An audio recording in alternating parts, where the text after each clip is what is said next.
कस्तूरी तिलकम ललाट पटले वक्षस्थले कौस्तुभम नासाग्रे नवमुक्तिकम करतले वेणुम करे कंगणम सर्वांगे हरिचंदनम सुललितम कंठे च मुक्तावलिम गोपास्त्री परविष्टितौ विजयते गोपाल चूड़ामणि कृष्णाय वासुदेवाय हरहे परमात्मने प्रणता क्लेशनाशाय गोविंदाय नमो नमः। 27 तारीख बुधवार का अवसर है और आपकी राशि के दृष्टिकोण से देखिए तो कीर्ति योग बनकर तैयार हो रहा है। ये कीर्ति योग आपकी राशि में बहुत सुंदर योग दे रहा है।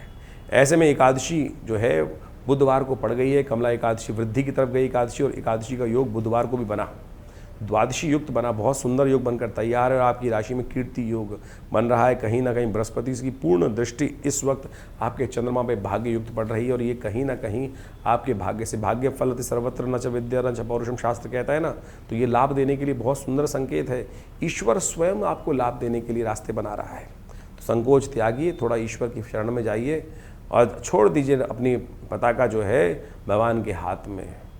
इस दिन धर्मयुक्त दर्शन कर कर धर्म का सहारा लेकर कहीं ना कहीं तीर्थ पे जाकर कहीं ना कहीं कुछ करने से आपको पुण्यों का उदय होगा। चीज़ें गाड़ी अपने आप दौड़ पड़ेगी, भागनी पड़ेगी। जो रुकी हुई गाड़ी है ना, इस सहयोग को लेने का प्रयास कीजिए। परमात्मा पूरी तरह से सुंदर योग बना रहा है।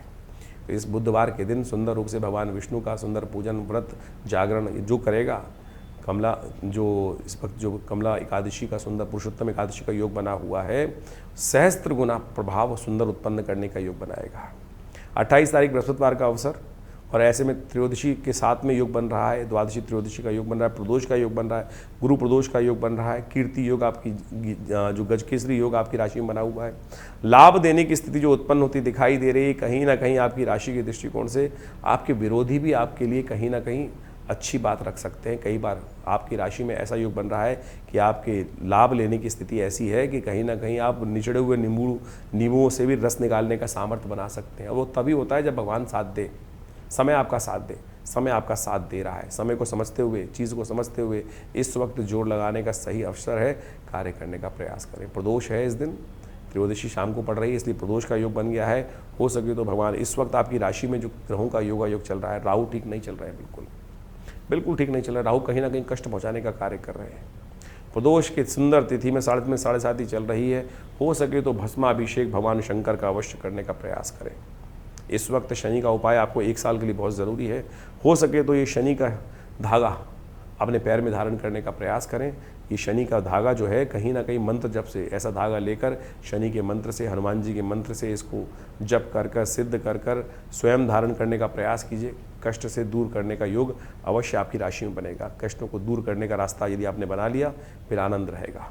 29 तारीख शुक्रवार का अवसर, त्रयोदशी तिथि विद्यमान है और ग्रह नक्षत्रों के दृष्टिकोण से इस वक्त बुध महाराज परिवर्तन की तरफ जा रहे हैं और ये परिवर्तन का बहुत सुंदर योग है। 3 परम शुभ ग्रह परम शुभ स्थान बुद्धि वाले स्थान में जाकर अपनी तिगड़ी बनाकर बैठ गए हैं।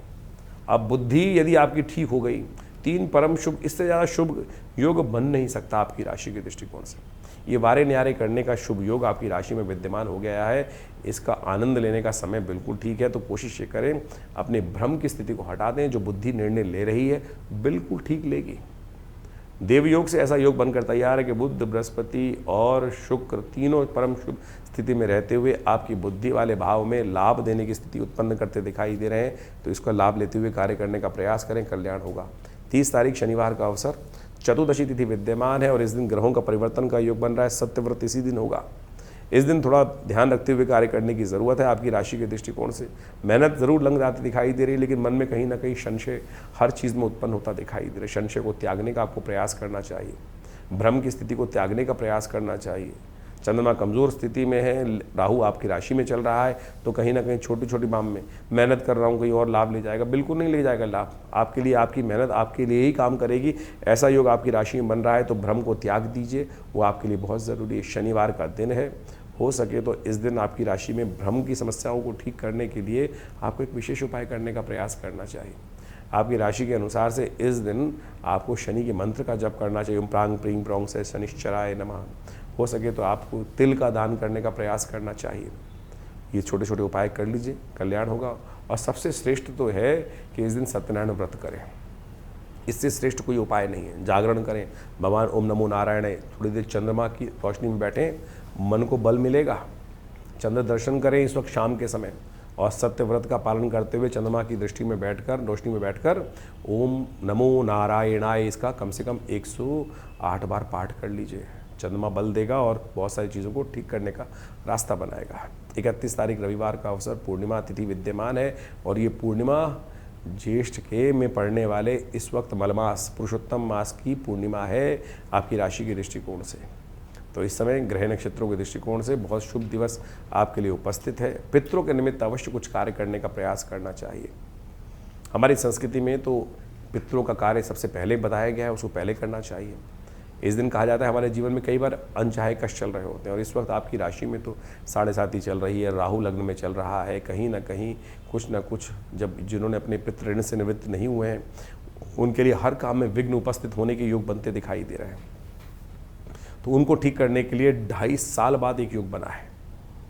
रविवार का अवसर है, पूर्णिमा की तिथि है, गायत्री जप करें, अपने पितरों का तर्पण करें, ब्राह्मण भोजन कराएं। नहीं कर पा रहे हैं तो आश्रम का सहयोग ले लीजिए। विवेकानंद आश्रम इसमें पूरी तरह से कर रहा है। रविवार के दिन पितृ शांति महायज्ञ का सुंदर आयोजन विवेकानंद आश्रम में रहेगा। पितरों के निमित्त तर्पण भोजन, ब्राह्मण भोजन इत्यादि, साथ में गायत्री जप सबकी व्यवस्था रहेगी, गौग्रास की व्यवस्था रहेगी। आप चाहें तो इस समय विवेकानंद योगाश्रम में सुंदर रूप से इस कार्यक्रम में भाग लेकर अपने निमित्त करवा कर, यज्ञ इत्यादि करवा कर पितरों का आशीर्वाद ग्रहण करने का प्रयास करें, बहुत शुभ रहेगा। पुरुषोत्तम मास की जो पूर्णिमा आती है, ये जेठ की जो पूर्णिमा है पुरुषोत्तम मास की पूर्णिमा है, जो 31 तारीख को पड़ रही है। इस समय में एक कार्य विशेष करना चाहिए।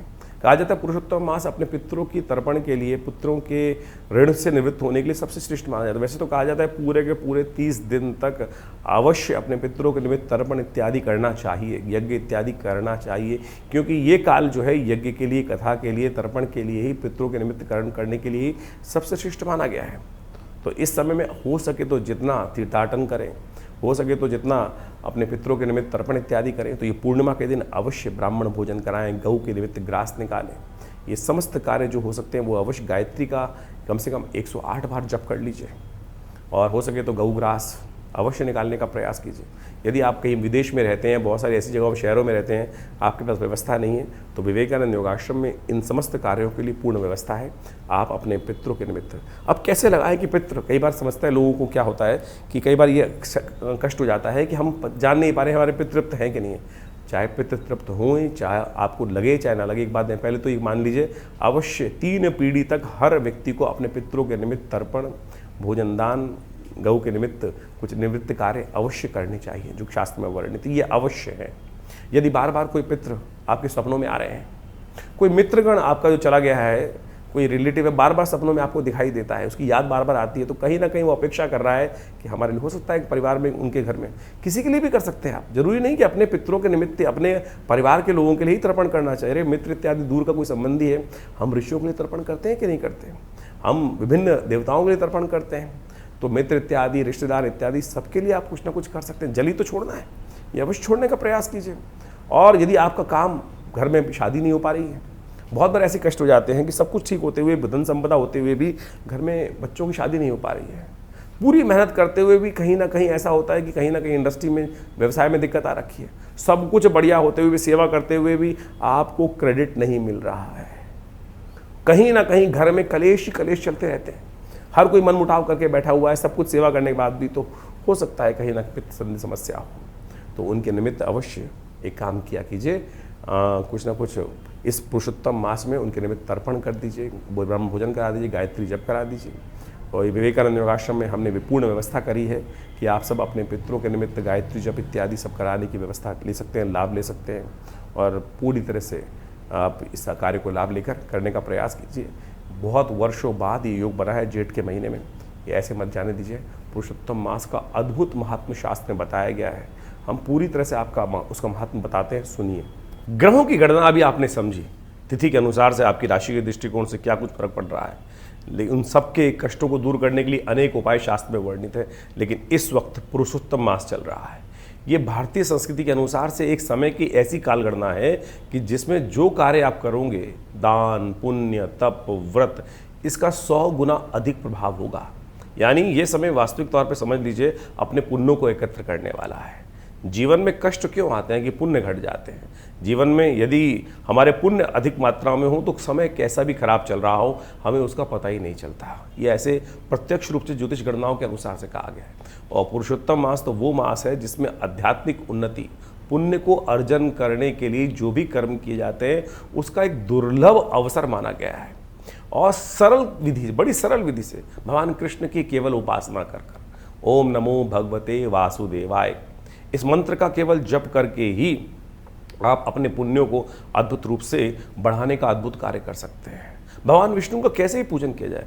कहा जाता है कि इस मास में भगवान विष्णु को तुलसी दल अर्पित करने से, पूजा में भगवान को पीताम्बर अर्पित करने से, पीले पुष्प अर्पित करने से, चंदन, केला, पीली मिठाइयों का भोग उनको लगा देने से भगवान की प्रसन्नता अद्भुत रूप से प्राप्त हो जाती। शास्त्र कहता है ना, पत्रम पुष्पम फलम तोयम यो में भक्ता प्रयच्छति। किसी प्रकार से भी आप अपनी श्रद्धा का समर्पण करने का प्रयास करें। श्रीमद् भागवत का यदि हो सके तो सप्ताह करने का प्रयास करें, गीता का पाठ करने का प्रयास करें, विष्णु सहस्त्रनाम का पाठ करने का प्रयास करें, रामायण का।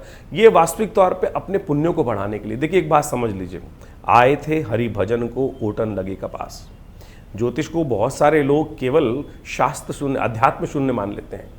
ज्योतिष में जो भी उपाय इत्यादि किए जाते हैं, परमात्मा का नाम ही एक ऐसा उपाय है कि जिससे समस्त कष्ट दूर हो जाते हैं। लेकिन आज हम लगे हैं चक्करों में, किस प्रकार से पता नहीं कौन कौन से उपाय, कोई उल्टा करवा रहा है, कोई सीधा करवा रहा है, कोई ये नदी में डलवा रहा है, कोई वो नदी में डलवा रहा है, कोई चलते पानी में डलवा रहा है, कोई कुछ कर रहा है। शास्त्र के अनुसार से आज कहा गया है ना कि केवल हरिनाम का स्मरण कर लो, समस्त कष्ट। ये जो ज्योतिष की गणनाएँ हैं ये तो केवल माध्यम है जानने का, जो एनालाइज करने का क्या समस्या चल रही है। निदान तो परमात्मा का नाम ही है और वही सरल रूप से हम ले नहीं पाते हैं।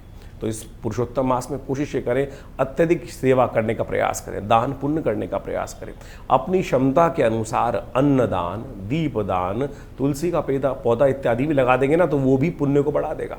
इसको करने का प्रयास, जरूरतमंदों में भोजन दान इत्यादि करने का प्रयास करें। दान बंद करने से, समझ लीजिए, दान बंद करने से किस्मत का ताला है ना वो बंद हो जाता है। इसलिए यथाउचित भाव से जो दान पुण्य करने का प्रयास करें। पता नहीं हमारे पूर्व जन्मों से कौन से कर्म ऐसे हैं जो हमारे साथ चलते चले आ रहे हैं, और पुण्य है तो वो कहीं ना कहीं हमारे को आगे बढ़ाए जा रहे हैं, और पुण्यों का अकाउंट कम है तो कष्ट एक के बाद एक कहीं ना कहीं परेशान करते चले जा रहे हैं। घर में एक तुलसी का पौधा इस महीने अवश्य लगाने का प्रयास करें। ये छोटा सा उपाय है, देखिएगा घर के वास्तु दोष दूर करने के लिए अद्भुत रूप से कष्ट दूर होने के योग बन जाएंगे। पूरे पुरुषोत्तम मास में, जैसे कार्तिक मास में पूजन किया जाता है ना, इसी प्रकार से स्नान कर कर एक दीप दान कर लीजिए। ये छोटा सा उपाय है। सत्य मान लीजिए आपके पितृ संबंधी समस्या यदि कोई चल रही है, बहुत सारे लोग कहते हैं पितृण, पितृदोष, ये वो फलाना धमका, केवल इस मास में, पुरुषोत्तम मास में एक दीप दान शाम के समय नित्य प्रति जलती नदी में कर देंगे तो कहा जाता है वो आपके पितरों को भी तृप्त कर देगा। देखिए एक बात और ध्यान रखें, इस पुरुषोत्तम मास में बहुत से कार्य वर्जित कहे गए हैं। विवाह, गृह प्रवेश, मुंडन, जनेऊ इत्यादि जो संस्कार इत्यादि हैं वो बिल्कुल वर्जित माने जाते हैं, उनको नहीं करना चाहिए।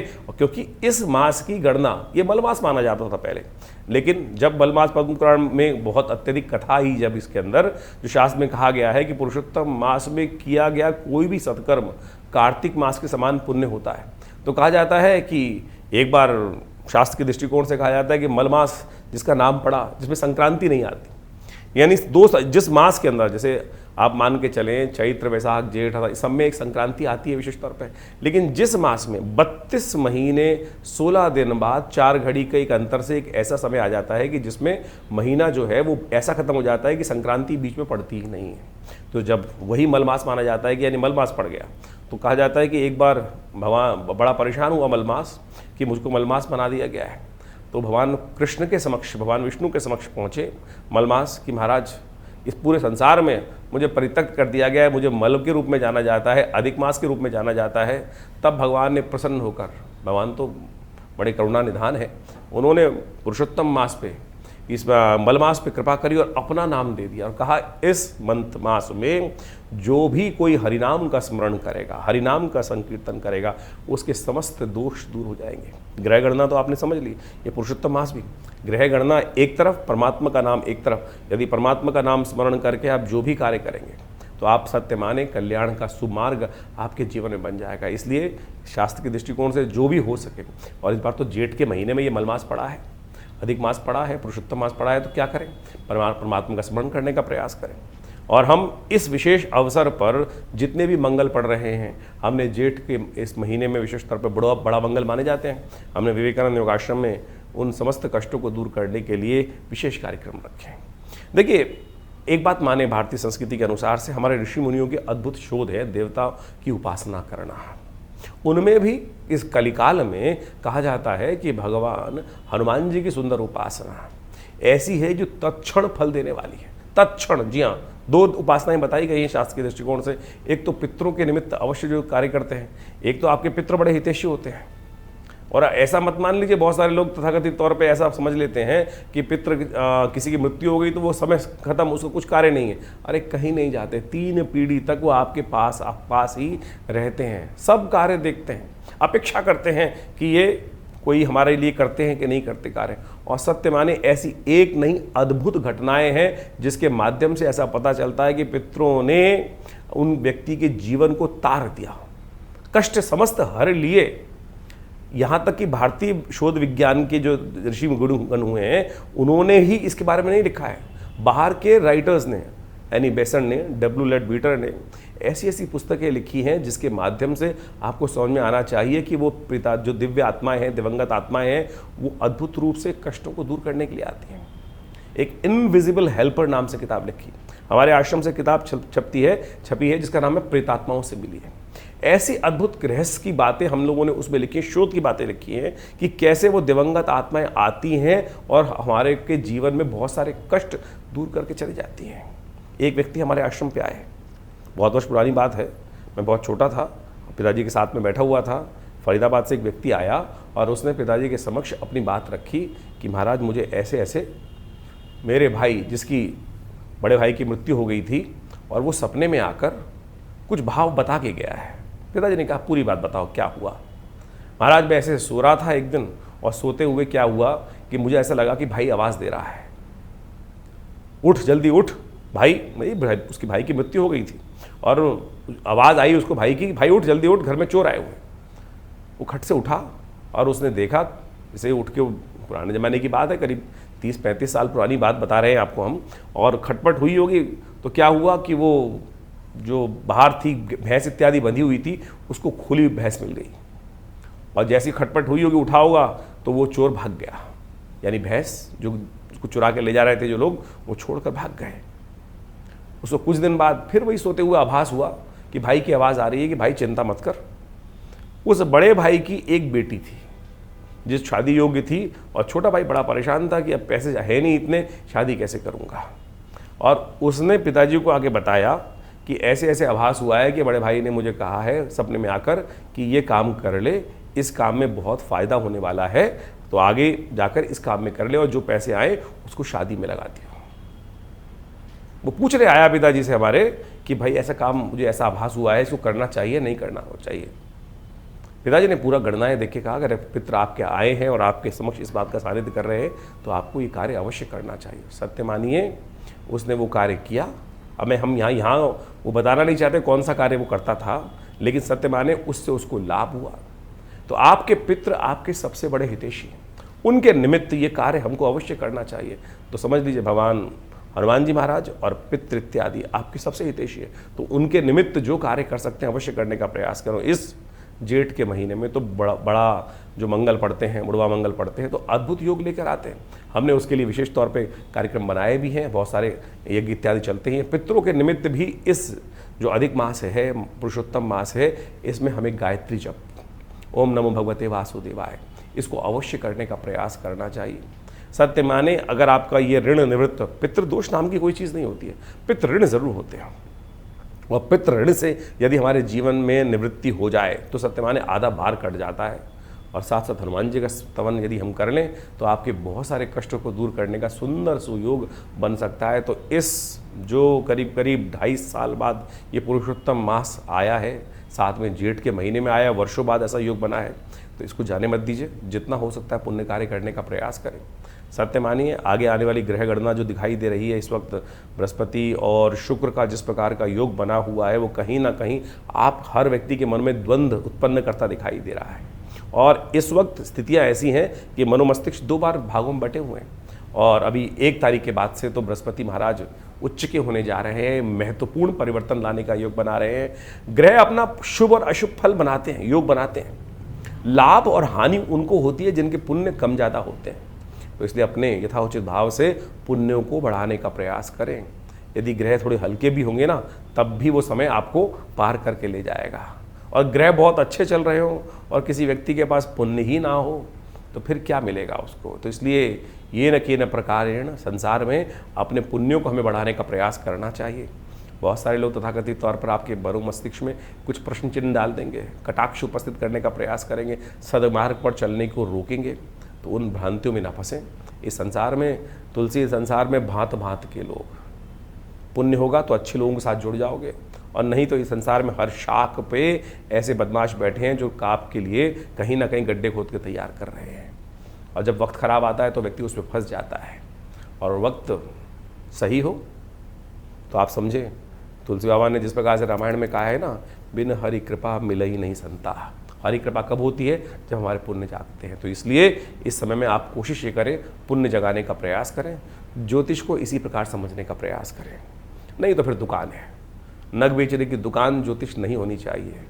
मंत्र जप आप स्वयं करें। हम समस्त चीज़ें आपके समक्ष बड़े खुलकर बताने का प्रयास करते हैं, शास्त्र विधि के अनुसार से बताने का प्रयास करते हैं। इस ज्योतिष को पौराणिक मत के अनुसार से ही समझें। समस्त ज्योतिष के निदान, पंचांग, ये सब जितनी भी चीज़ें हैं वो पुराणों के साथ, अध्यात्म के साथ, भारतीय वेद विज्ञान के साथ जुड़ी हुई हैं।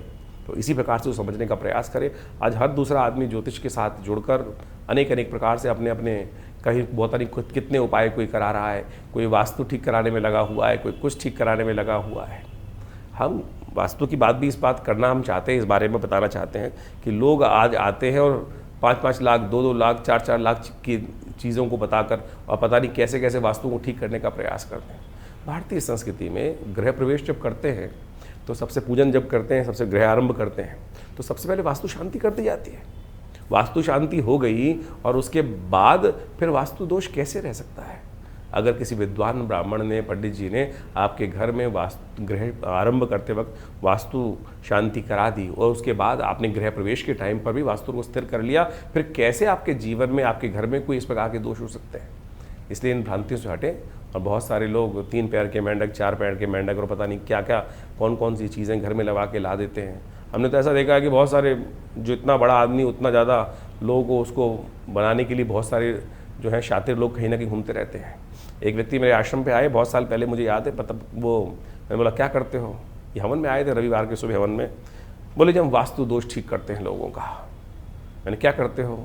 कुछ वीडियो दिखाए उन्होंने, पता नहीं छत पे जाकर कौन सा एंटीना लगा रहे थे, कोई कुछ और लगा रहा था, कोई कुछ और लगा रहा था, लोहे की किस किस प्रकार की चीज़ें। ये सब की सब चीज़ें जो हैं आपको कहीं ना कहीं भ्रांति में डालती हैं ज्योतिष के दृष्टिकोण से।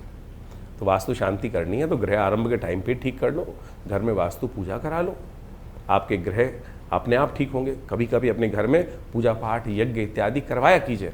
नवग्रह शांति अपने जन्मदिन पे करा लो। आप जन्मदिन की पार्टी पे लोगों को बुला लेते हैं, उनमें से कई लोग ऐसे होते हैं कि जो बहुत आपसे पार्टी को देखकर बड़ी मन ईर्ष्या करते हैं, कुछ देके तो नहीं जाते, आपको नज़र जरूर लगा जाते हैं। और नज़र जब लग जाती है घर के अंदर तो सत्य माने फिर वो कितना ही पुण्य कर लो, कैसे कर लो, वो नज़र नहीं हटती है। हमने उसके लिए एक रास्ता निकाला। आप सत्य माने ये ज़बरदस्त चीज़ है। ये काला धागा है ना, ये काला धागा नज़र को दूर करने के लिए भगवान बटुक भैरव जी के मंत्र से सिद्ध करके जो धारण कर लेता है ना, छोटे बच्चे से देखिए नज़र कितनी ज़बरदस्त कार्य करती है। छोटा बच्चा सबसे ज़्यादा जो जितना सुंदर होगा, कोमल होगा, उस पर ज़्यादा नज़र लगेगी। छोटा बच्चा आमतौर पर देखा होगा कि रोए जा रहा है, रोए जा रहा है, रोए जा रहा है, और किसी बाहर व्यक्ति घूम घाम के आया, कैसे आया है, कोई आ गया घर के अंदर और उसने कहा अरे बड़ा सुंदर बच्चा है, बस लग गई नज़र, दूध पिए ना। छोटा सा टोटका है, मिट्टी उठाकर, हल्की सी पैर की मिट्टी उठाकर उस बच्चे के ऊपर से वार के फेंक दो, बच्चे की नज़र दूर हो जाएगी, बच्चा शांत हो जाएगा, सो जाएगा। प्रत्यक्ष रूप से एक नहीं हज़ारों बार हमने इस बात प्रयोग को करके देखा। ये काला धागा उसी श्रृंखला में आता है। कहा जाता है कि इसको भैरव जी के मंत्र से सिद्ध कर कर यदि आप धारण कर लें तो आपकी नज़र अद्भुत रूप से दूर होने की योग बन जाएगी। इसी प्रकार से मोरपंख भी बड़ी ज़बरदस्त चीज़ है। भगवान कृष्ण धारण करते हैं ना अपने सिर पर, नज़र लगती थी सबसे ज़्यादा, कुछ सुंदर थे। नज़र कब लगती है? जब सामने वाला एकाग्र चित्त भाव से कहता है आह क्या चीज़ है, कितना सुंदर है, बस समझ लीजिए नज़र लगने का योग बन गया। लेकिन शास्त्र के दृष्टिकोण से इसको भी समझाया गया है कि नज़र हर एक की नहीं लगती। किसकी नज़र नेगेटिव होती है?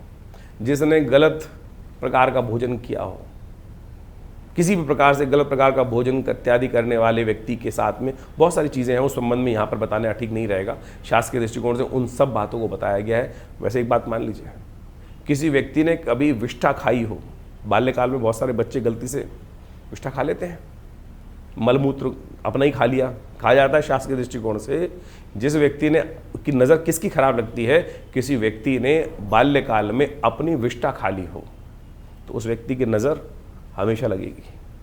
इस बात का ध्यान रखना शास्त्र के दृष्टिकोण से। ये शास्त्र में जो तंत्र शास्त्र के अंदर अनेक इस प्रकार की बातें बताई गई हैं और एक्सपीरियंस के द्वारा इस बात को ठीक किया जा सकता है कि कैसे हम पत्थर मारने वाले को नहीं रोक सकते हैं हम, लेकिन अपनी रक्षा कवच बना सकते हैं। तो एक काला धागा ही एक छोटी सी चीज़ है जिसको आप बांध लेंगे तो सत्य माने आपकी नज़र जो है वो नहीं लगेगी। तो इस प्रकार से बहुत छोटी छोटी चीज़ें हमने शास्त्र के दृष्टिकोण से बताई हैं, तो आप उन सबको समझें, करें, कृपा प्राप्त होगी। भगवान की कृपा से आपकी हमेशा रक्षा होगी। और विवेकानंद योगाश्रम में तो हमने बहुत सारे मंत्रों पर शोध किया, मंत्र विज्ञान के द्वारा बहुत सारे कार्य किए। नित्य प्रति 8 घंटे करीब यज्ञ होता है आश्रम पर, और आप सब लोग विभिन्न कार्यक्रमों में उस यज्ञ में आके बैठ सकते हैं। और इस पुरुषोत्तम मास में हम पितृ शांति के निमित्त पूरे 1 महीने तक पितरों से निवृत्ति, जो कष्ट पितृण से निवृत्ति के लिए गायत्री का एक विशेष यज्ञ रख रहे हैं।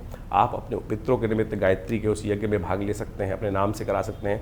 पूरी व्यवस्थाओं को जानने के लिए आप फ़ोन पे संपर्क साध सकते हैं। दिल्ली में विवेकानंद योगाश्रम बड़ा अद्भुत प्रकार से कार्य कर रहा है। गौ सेवा कार्य नित्य प्रति चलता ही है, नित्य प्रति 8 घंटे यज्ञ चलता है। और विवेकानंद हॉस्पिटल प्राकृतिक चिकित्सा, योग, आयुर्वेद के संबंध में एक पूरा करीब पिछले 50 सालों से आश्रम कार्य कर रहा है। भारत सरकार के पैनल पर है, दिल्ली गवर्नमेंट के पैनल पर है, और बहुत सारे लोग आकर, चाहे वो कमर दर्द है, चाहे वो सर्वाइकल पेन है, चाहे वो ब्लड प्रेशर है, चाहे वो शुगर है, एंजाइटी डिसऑर्डर्स हैं, नींद न आने की बीमारी हैं, इन सब में विभिन्न मुद्राओं के द्वारा, योग के द्वारा, औषधि विज्ञान के द्वारा, प्राकृतिक चिकित्सा के द्वारा, बिना किसी औषधि के भी हम धूप मट्टी पानी प्राकृतिक चिकित्सा के द्वारा बहुत सारी बीमारियों को ठीक करने के लिए यहाँ बाहर दिल्ली में कार्य कर रहे हैं। 2 एकड़ में बड़ा संस्थान है विवेकानंद हॉस्पिटल योगाश्रम, और बहुत सारी शोध पुस्तकें लिखी हैं, करीब 50 से 60 पुस्तकें लिखी गई हैं। इन सब कार्यों को लगातार लोगों के समक्ष रख रहे हैं। आप भी आइए, जुड़िए हमारे साथ। विभिन्न कार्यक्रम जो समय समय पर होते हैं, हम आपके साथ उनके साथ आश्रम में आकर जुड़ सकते हैं। भगवती कृपा, और सबसे बड़ी कृपा, सबसे बड़ी चीज़ जो है, माँ भगवती का अद्भुत दिव्य श्री विग्रह विद्यमान है विवेकानंद योगाश्रम में, जो 500 साल पुराना है। जी हाँ, 500 साल पुराना दिव्य श्री विग्रह, जो मुल्तान से, पाकिस्तान में मुल्तान से एक व्यक्ति लेकर आया। और आज हमारा सौभाग्य है कि इतना दिव्य श्री विग्रह भगवती का हमारे विवेकानंद योगाश्रम में आचार्य केशव देव जी के द्वारा आज से करीब 65 साल पहले प्रतिष्ठित किया गया। तो आप भी आइए, उनके दर्शन कीजिए, 500 साल पुराने भगवती के श्री विग्रह के, दिव्य श्री विग्रह के। तो उनकी कृपा से हज़ारों लोगों ने अपनी मनोकामना पूर्ण करी है। आप भी उनके सानिध्य में बैठकर यज्ञ इत्यादि करें।